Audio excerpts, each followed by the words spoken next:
Welcome to episode 11 of my series Making the Changes, in which we work on the key skill of using arpeggios, so chord tones, to outline the chord changes to jazz standards. This is about learning your fretboard, it's about developing your ear, or key foundations for improvising. Last time out we looked at anticipating the next chord change, so playing an arpeggio before the chord actually comes along in the backing, say, to give a sense of anticipation and forward momentum. If you missed that, I'll link that in the description, along with the playlist to all of the previous episodes.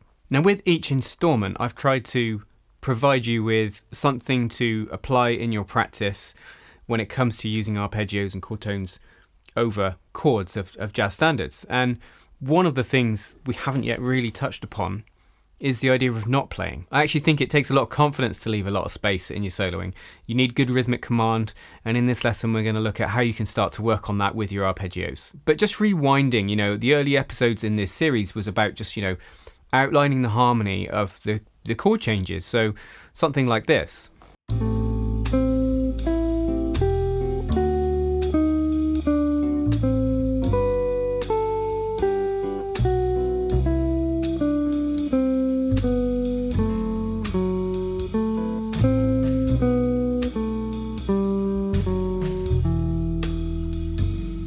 Now, because the focus was on harmony and developing your ear, I didn't bother putting in any space because that wasn't a consideration with those kind of early stages of this series. As we progress further into it, we use more interesting rhythms, but still filling all the space, so things like, eighth notes and maybe some triplets, say, like in this example.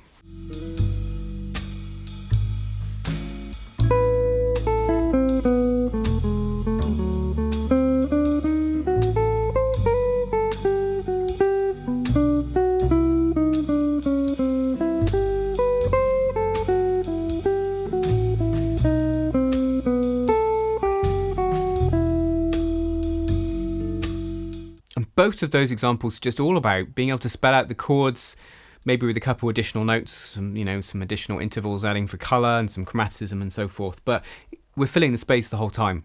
And that is to say, you need to know the sound of the chords and then be able to find those sounds on your instrument. But space is so important. You need to, play a phrase and then, bit of space, reflect upon it, and then maybe do a response to that phrase, so that you start to take your arpeggios away from just spelling out the chord changes like in those previous examples to playing phrases. One simple way we could start to look at this introduction of space is to ignore every other chord to start with.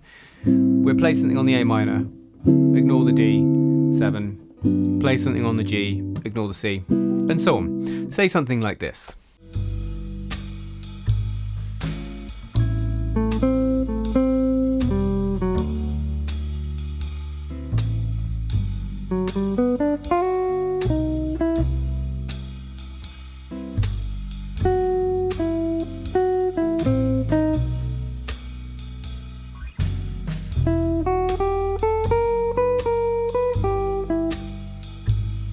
Now, what we've got creeping in now, which is the whole aim of this series, is to take your arpeggios and create phrases, right? So this is sounding more like musical phrases, right? It's not just, playing out and spelling out the harmony. It's creating phrases with them.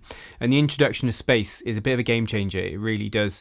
It gives you, say, the listener that time to reflect upon the previous phrase and the soloist as well, and kind of build something rather than just, playing continuously. Now, it would be hard to just say stick a backing track on and then just suddenly start doing this. So I think the way I would approach it is start by practicing your arpeggios like this. Say, on the next example, which if I just play for you, then I'll talk about it.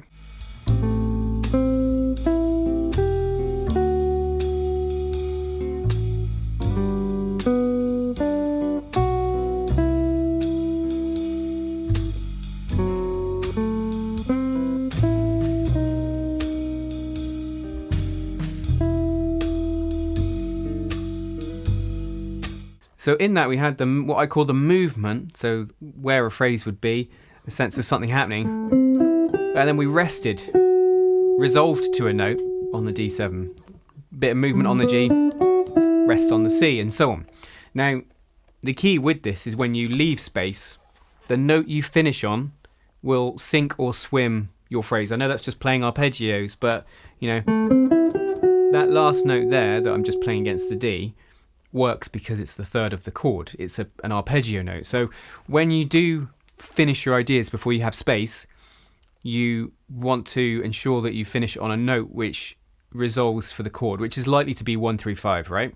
Now, technically in that example, because I used a long note on the D, the C, the B, and the E, there's actually no space at all technically, but there is in the sense that it's not busy rhythms all the time, right? So, but what I'm just trying to show you is when you're playing over chord changes, whether it be arpeggios, practice like that, or soloing, there's chords and certain points where you're going to want to rest and have a bit of space, and it's getting used to that. And I think practicing your arpeggios like I just did there would be one way to start looking at that. So looking at space so far, we've gone with the idea of play the first chord, ignore the second, and so on through the changes, which would obviously get a bit tiring to start with, but it's not about that. This is about just introducing the concept of how to get space into your phrasing and practice with arpeggios. We could obviously do the other way, ignore the first chord and then play on the second chord and so on. Now this takes even more confidence. I reckon if I got 100 jazz guitar players to improvise over Autumn Leaves, it would be quite interesting to see how many start on beat 1, or certainly in bar 1 of the form, versus coming in on the second bar, because it takes, again, confidence to leave that space, knowing that you're going to be able to come in time and play something. It's natural, the backing track starts 1, 2, 3, 4, play, whereas actually we don't always have to do that. We could leave some space and maybe come in on the second chord like this.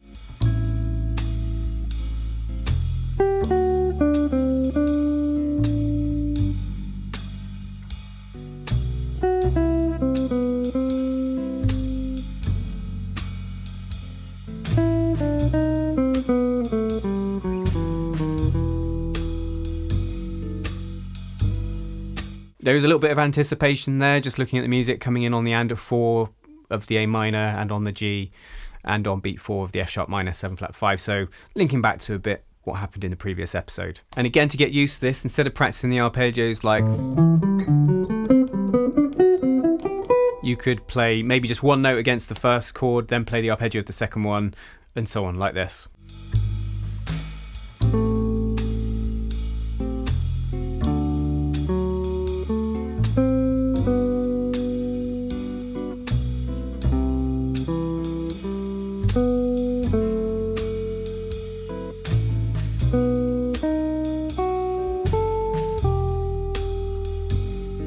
So my suggestion is you could practice your arpeggios where you play an arpeggio against one chord, skip the next chord, or start the other way around. Skip the first chord, play an arpeggio for the next one. You could apply this to any standard. It's going to make you think very differently, and you're going to get used to that space and then having to come in on time on whenever you're next going to play the arpeggio. Now, one soft skill, if you like, one musical soft skill that I think is happening here, which I think a lot of people don't talk about, is actually how you hear chord progressions and chord changes in standards. And to me, they take on more meaning than just 2-5-1. You know, so this is a 2-5-1 in G, goes to the 4 chord, then you get a 2-5-1 in E minor. That's, important to understand, but to me, in the long run, more important, as you get used to all that stuff, to hear that as a journey to chord 1. And then the 4, the C major 7, creates this sort of sense of movement that we're going somewhere else. As soon as you play this F sharp minor 7 flat 5 chord, and we've got the B7, it becomes a journey to this chord.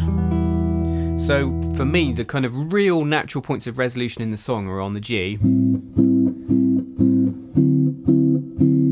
there, and then this is like, that's an interesting chord, the sound, it's like we're going somewhere, and then the resolve, proper resolve, doesn't come till we get to that E minor. And it's hearing it like that rather than just playing it. You got to learn to hear where songs resolve, because that's also about being able to chunk up harmony there. You can chunk that up into 2-5-1, then the 4 chord, and then 2-5-1. So it's kind of into 3 bits for me. And that chunking up kind of means a thing to do might be to play something which resolves to the G major.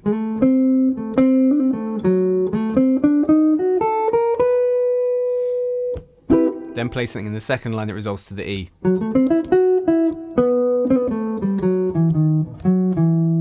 So there's not all the space obviously we're talking about, but what I'm talking about is not playing all the time and resolving to chords, and then maybe have some space on those chords where you resolve.